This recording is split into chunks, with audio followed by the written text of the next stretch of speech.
Welcome everyone to the Scholars Chair. Our special guest is Dawud Abdul Rahman. He is a Muslim educator and author. Our topic tonight is how should religions approach the idea of the chosen people? The idea of chosenness is a very controversial idea. Controversy finds itself in discussions on politics, education, political science, sociology, as well as religion. Welcome to the Scholars Chair. I wanted to find out from you whether there was a correlating idea in Islam of the chosenness of people.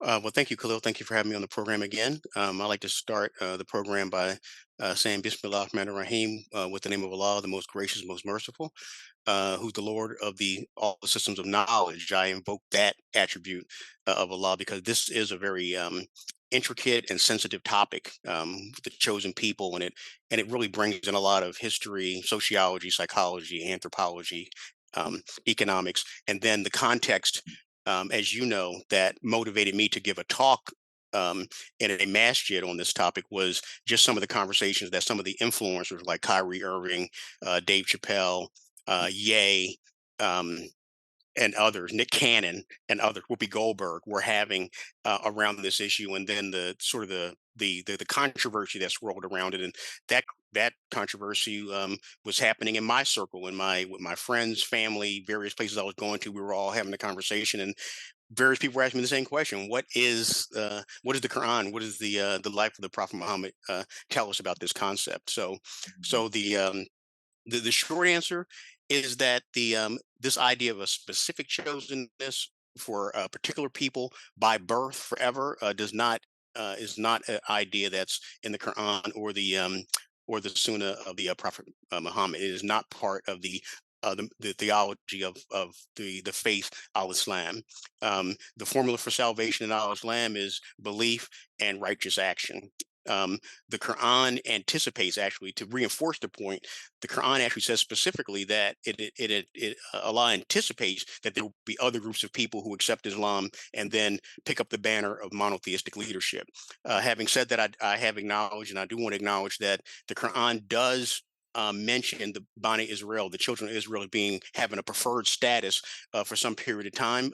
That was primarily because for a long time the children of Israel were in the Quran and in history people on the center stage holding up the banner of monotheism against many of the great world powers in Kemet or Egypt, Mesopotamia, Greece, and Rome. So many of the prophets that we still follow and acknowledge and celebrate today, Abraham or Ibrahim, Musa, Moses, Isa, Jesus, peace be upon him, come from that line. So that is part of the reason that I understand that Allah has said that they were preferred, but that, like everyone else, passes.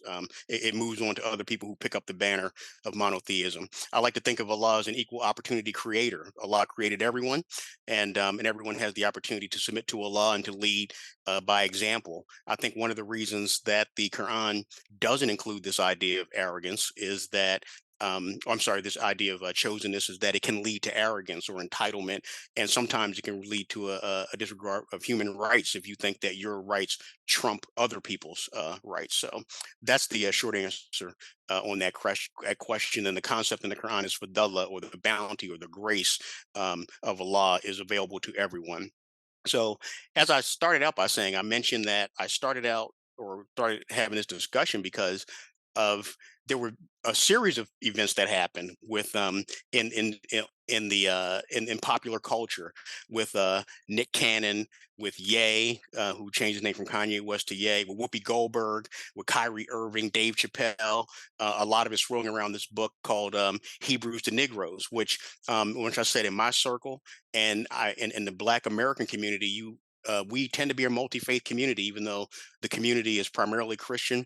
You will have people who are Jews, you will have people who are Hebrew Israelites, you will have Moorish Science Temple, people in the Nation of Islam, you have Muslims, you have all kinds of faiths represented. And at the family cookout or get together, this might be part of the cookout conversation, and I was certainly experiencing that. So that was part of my motivation for having this talk. The slide that you're seeing right now was a slide that I put together that just shows the all the influences. 'Cause when I really thought about this, all the influences when a black and a Jewish person get together and have this conversation that could influence their perspective on history, on faith, on politics, on culture. If you're conservative, you're a liberal. If you're more spiritual, you're more religious. If you're Muslim, Christian, or Jew, which all those things could happen, your understanding of this dynamic of chosenness and what it means to be Jewish or what it means to be a Muslim or a Christian and what is your responsibility could change. And it really, there's a lot of fitna here. That's an Arabic word that its root meaning means test or trial, and it can also mean a certain degree of oppression and confusion that has driven and riven, I would say, a lot of the controversies around this topic. And when I've seen some of these discussions, I realized that it was nearly impossible with all the influences that could influence a person's perspective on this topic to capture them on those interviews that I saw on TV or short sound bites. You were almost bound to have some level of controversy around it. So one thing I also want to mention too, and I think you may have hinted at this, is that the concept of a chosen people is not limited to Judaism, as I understand it. And because the Quran is a comprehensive message, the Prophet Muhammad is identified as the comprehensive messenger, the final prophet to all mankind. The Quran deals with this concept kind of comprehend, using that word again comprehensively. But in addition to Judaism, certain forms of Christianity have this idea. Mandaism has this an idea this way. The Rastafari sort of have this idea. The Unification Church, the Nation of Islam, the Mosai religion, and even when it comes to philosophy, we when we think back to American history, America, because the founding of America for freedom of religion and the Puritans and the Mormons and people like this with these kind of faiths had this concept of America being a new Israel and forming the concept of manifest destiny. So this concept of chosenness is not something that's simply limited to as I understand it, to the Bible or to Judaism. It's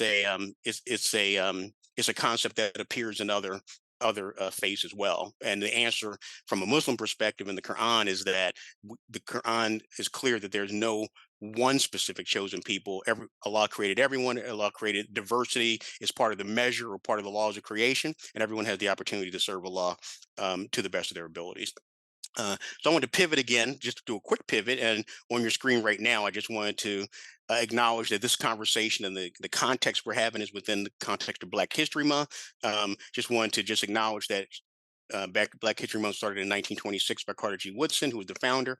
He was the second person after W.B. Du Bois to graduate from Harvard University. He launched it. It was launched in the second week in February to coincide with the birthdays of Abraham Lincoln and Frederick Douglass. And because we're talking about within this context of Black Jewish discussions and Black Jewish relations and Muslim Christian and Jewish relations, I just pulled a quote from the widely read book. Uh, Miseducation of the Negro by Carter G. Woodson, where he says the mere imparting of information is not education. Above all things, the effort must result in making a man think and do for himself, just as the Jews have done in spite of universal persecution. And this is a theme that, as I was really refreshing myself around this issue in terms of the American context of this relationship between the Black experience and the Jewish experience in America, how interdependent and intertwined it has been. The slide you're looking at right now is a kind of an iconic picture of Rabbi Abraham Joshua Herschel lock and step with Dr. Martin Luther King on the Selma March. So the when you look at Black history, when you look at American history, and you look at the issues that Jews faced and Black people faced, you find that when you study history, that America was debating the Negro problem, and Europe was debating or asking the Jewish question. And those two streams sort of met here in the United States and created partnerships and conversations that were sometimes collaborative, sometimes competitive, sometimes both at the same time. And as W.B. Du Bois said, it created some strange bedfellows at different times. And the other thing that I want to mention is that this these relationships, going back to that slide, that graphic that I showed, just shows how complicated these conversations partnerships, attempted partnerships, fights, and sometimes failure to partner around various issues are because neither community is monolithic. And what I've done, at least to try to sort of parcel out all these various complex topics is focus on the issue of identity, the issue of identity that was created by the creation of the Negro, the issue of identity that I feel like was raised by Kyrie Irving and Ye and others when they referenced a book called Hebrews to Negroes. And this issue of identity is something that has been a part of the Black American experience, really beginning with slavery.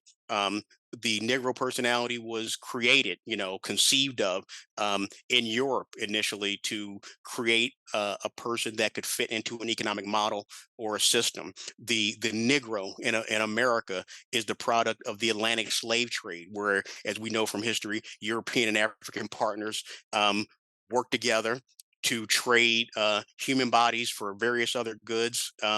And people debate to the degree that the African partners understood it, but the Atlantic slave trade and chattel slavery in the United States and the Americas, definitely in the United States, is probably the most brutal form of slavery ever known to man. And it created dynamics that have been documented by sociologists and psychologists, even to this, then and now. This places the form of slavery that Black people, the Africans enslaved in America and made Negro, um, kind of distinguishes from other world slave economic systems, which is, as we know, slavery is an economic institution, and some form of slavery has existed in almost every society that's been documented. But this has been particularly brutal. The other thing that's kind of unique about it, and I think that kind of has bound the Black and Jewish experience on some level, is the degree, as wicked and evil and despicable as the Nazis were, some of the practices they actually learned from America in some of its race-based practices, with Jim Crow, with genocide of Native Americans, with anti-miscegenation laws. The Nazis actually felt like they admired and learned from some of the practices of the United States, and these are one of the things that sort of, in my mind, sort of bound us, has kind of bound us up in this relationship. So there's no accident, in my mind, to the condition that the descendants of Africans enslaved in America find themselves in. And W.B. Du Bois actually documented or noted that this circumstance, this creation of the Negro, and the situation that people found themselves in is so unique that it should be studied annually and documented annually, documented each decade for 100 years. He said it's unprecedented in human history. So we shouldn't be surprised that we have all these problems with the creation of this personality that I call the Negro. W.B. Du Bois, in one of his infamous papers, um, kind of coined, he and others, the study of the Negro problems. And he said is not one problem, but a rather a plexus of social problems. And these problems have their one bond of unity in the fact that they group themselves about those Africans whom 2 centuries of slave trading brought to this land. Around the issue of identity, Booker T. Washington famously said after the coming of freedom, there were 2 points upon which everyone agreed: that they must leave the South, they must leave the plantation at least for a little while, and they must change their names. There's the issue of identity. Cornell West said, in noting the persistent, systematic, brutal racism and white supremacy that was characteristic of the American peculiar institution and the follow-on sharecropping, Jim Crow, slavery by another name, is that every major institution of American society attempted to exclude Black people from the human family in the name of white supremacist ideology.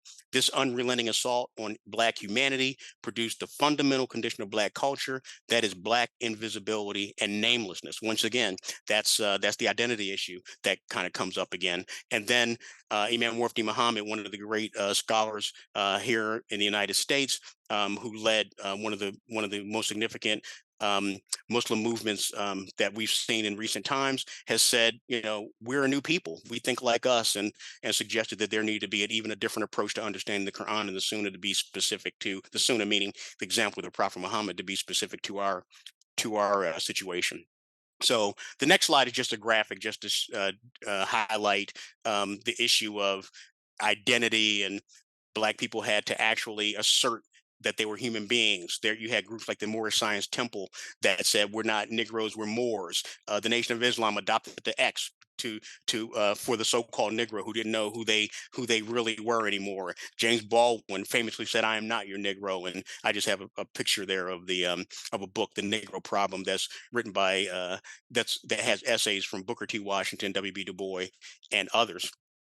So when it comes to the creation of the Negro and the relationship to the Bible, um, it's clear that that this experience um, and the diffusion of Black culture in the Bible kind of go together. The belief systems of the Africans that were enslaved in the Atlantic slave trade, depending on what you read, they were either followers of traditional African religions or they were Muslims. So that percentage is either 70 to 90% traditional African religions or 10 to 30% Muslims. W.B. Du Bois said that, for the most part, that culture was that systematic destruction of of African culture, language, religion, names was actually started and a specific part of the Negro making progress and the slave making process. And he said specifically the Negro church came before the Negro home. So it shouldn't be a surprise that out of Black culture, a group of people that were stripped of everything that had been known and sort of introduced to another paradigm through the Bible, and hearing for 400 years about a chosen people would it shouldn't be a surprise that we now have some people who conflate literally the Jewish experience in the Bible with the Black experience right now. Other people do it metaphorically or spiritually, but there's definitely, I would say, in Black culture, this idea that there's a chosenness. There's got to be some explanation for the situation that we found ourselves in. Um, it helps to explain the unexplainable. So, once again, the Quran does not conflate divinity and ethnicity. I think, if for no reason, the Quran is very adamant that there's a strict separation between Allah and creation. There's Allah and then there's creation. Allah in the Quran, revealed in the Quran, "O people of the scripture, there has come to you our messenger, making clear to you much of what you used to conceal in the scripture and overlooking much. There has come to you from Allah a light and a clear book, by which Allah guides those who pursue his pleasure to the ways of peace and brings them out of darkness into the light by his permission and guides them to the straight path." And another consistent or concept in the Quran is that there is no equivalent to Allah to anything else. So even in the language of the Quran, there's the way the Quran is revealed, the language, the Arabic language, and the words that are used in the Quran. There's no reference of Allah being the Father. There's no reference of man being created in the image of God. Human beings are called the children of Adam, not the sons and daughters of God as they are in the Bible. And all races and ethnicities are acknowledged as signs of Allah, and that we're bound, we're asked to get to know each other and compete with each other in all good deeds. So um, that's, I guess, that would be my answer on this slide to the answer to your program, Khalil. How should religions approach the idea of chosen people? I would say I would defer. Of course, I'm a Muslim. I'm the way it's revealed in the Quran. So, in conclusion, there's a series of ayats. I won't read all the ayats for this last slide. I'll just to reinforce, "O mankind, fear your Lord who created you from one soul and created from his mate and dispersed from both of you many men and women. O mankind, indeed we have created you that you may know one another. The most noble view in sight of Allah is the most righteous of you. And of his signs is the diversity of his language and colors. Allah has promised those who believe and do righteous deeds, for them there is a great reward." The Quran is very clear that everyone has to answer for themselves, and you can't reach back in time to the deeds of others to have your book of deeds on what we believe a day of judgment. You have the opportunity and the responsibility to act and do good for yourself and to be judged based on it. Allah says that is a nation which has passed on. You won't be asked what they do. You won't be asked about them, what they did. The Prophet Muhammad was clear in his final sermon that there's no superiority of the Arab over the non-Arab, the black or the white. Um, the only superiorities in God consciousness or piety or taqwa and good action. And the Prophet Muhammad further said, "One day you will appear before God. Do not stray from the path of righteousness after I am gone." And that further that. Those of you who are here, pass it on to others that maybe the people who aren't here might understand it better than the ones who hear it more directly. And the last thing that I want to mention, and I want to ask Allah for any mistakes I made, for anything that I said during this talk, because this is a very complicated topic. It's full of fitna, as I said, which meaning tests and trials. It's very sensitive, and I want to make sure that if I made any mistakes, that the intention of my talk and comments and the huppah that I gave previously is understood within that context. But I want to also say, as a parting comment, as Allah revealed in the Quran, and were it not that Allah checks the people some by the others, there would have been demolished monasteries, churches, and synagogues, uh, in which and mosques where Allah's name is mentioned, meaning the Muslims, even though we may dispute with uh, the Jews or the Christians or other people about their concept of Allah, the Muslims are called to actually guard those houses of worship by virtue of the fact that Allah's name is mentioned. And I'm very conscious of the fact in the environment that we're in right now, in this society, in this country, with the way we're so uh, splintered and at each other a little bit, that there's a rise in anti-Jewish sentiment. Black churches are being threatened. Masjids are being threatened at different times. And I think that all of us who are in this space of talking about these topics just need to be very mindful of how we talk about them so that we don't unintentionally inflame very sensitive and controversial and heated situation that we find ourselves in. So that's my presentation, Khalil. That's what what I wanted to say today, and I'm looking forward to our follow-on discussion. Dawud, that is excellent. You actually have answered all the questions that I wanted to ask you. But I'm going to just follow up.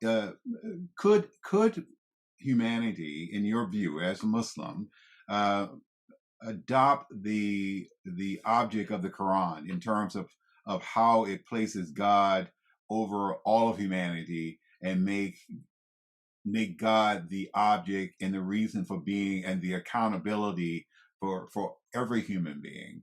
Uh, how could this idea of El Tawheed essentially lead us to a more peaceful world?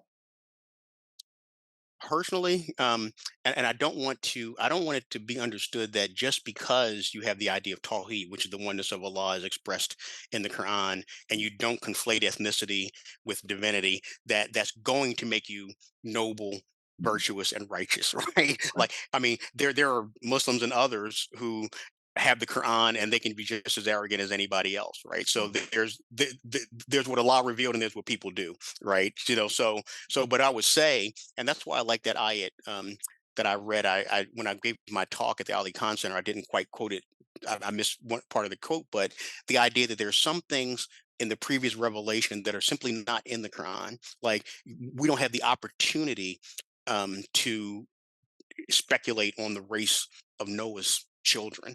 What are the races of the people that um, populated the earth, and was there a curse of Ham, and Mm, who's is Shem black, is Japheth right? That kind of, like, these ideas are simply not in the Quran, and I think that the Quran is revealed in the way that if you stick to that methodology, it helps you to avoid those kind of issues and moves you more to a more universal standard. So I think that, now I'm a Muslim, so of course I'm going to say that I believe that, right? You know what I mean?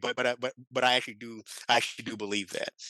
Yes, I think that if everyone is at the table and they are eating from the same tabletop, it seems to me that everyone would benefit.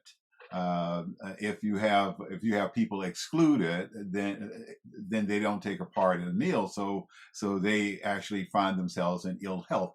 Dawood, I have heard this idea of chosen people ever since I was a child in Henry County, and I remember very well hearing my grandmother talk about this, and I went to her church, and I've heard the ministers talk about this.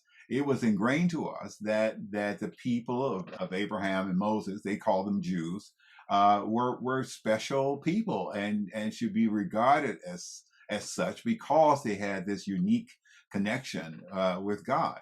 Now, no one mentioned the fact that you had to do what is right or adopt a moral ethical principles in your life before the benefit of this religious experience happens for you. And I think that that's where the missing piece is. You know, the notion of chosen is which I liked when I heard rabbis talk about, is that the people of Abraham and Moses chose the message of Abraham and Moses. They chose the oneness of God, and that is what helped them to improve their lives. But that idea doesn't quite get into the conversation, it seems.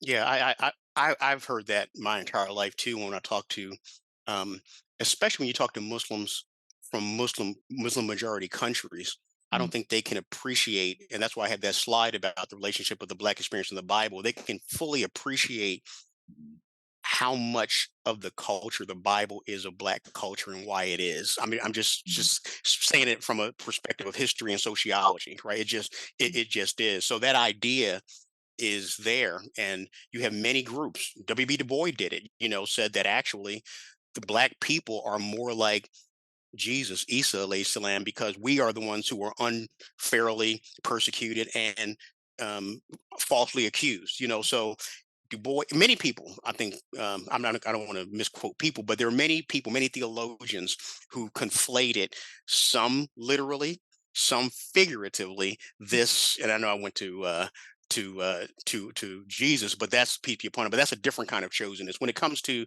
the responsibility of Bani Israel, as I always understood it, that they were chosen and had a responsibility, but they often fell short. They were a difficult, stubborn people. You know what I mean? So that was part of their challenge. But I would say what I've understood, regardless of your understanding of chosenness, as it's been explained to me, that all the faiths, whether you think it's inherent in the bloodline or not, or a profession of belief, they all at some point do talk about, I guess, and I'll use a kind of biblical language, faith and works, right.